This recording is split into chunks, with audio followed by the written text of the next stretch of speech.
We're gathered today to mark the launch of a book, which is the Routledge Handbook of Football Business and Management. I think we're in a fascinating time globally that from a political, cultural, historic, social perspective, and football kind of represents what's going on within society. What the book does is offers an insight into what the current issues are, how we can potentially view it, and what needs to be done. Over the last 3 or 4 years, China and the influence of China on world football has been significant. We've got the Qatar World Cup to look forward to, and there's a particular political context to the Qatar World Cup. But in addition to that, we are now beginning to see the Saudi Arabians paying close attention to the sport.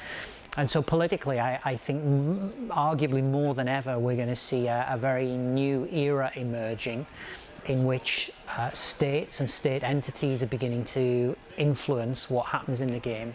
So my predictions for the next 5 years is really difficult because I guess I'll be looking at, is it elite, is it grassroots, is it Anglo-English focused, or is it globally focused? I guess the big challenges we've got at the elite side of the game is a new rise of ownerships, managing things better, being more commercially managed, being more streamlined. So what role will the sporting director play in that? And then from a grassroots perspective, looking at the role of the economic downturn and how does that tie in with rising inequality that we've seen in different parts of Europe and globally. My feeling is that the nature of fandom is changing. Those days of 20, 30, 40 years ago of large crowds, die-hard fans supporting their local team, I think is, whether we see it as a good thing or not, I think is slowly dying a death.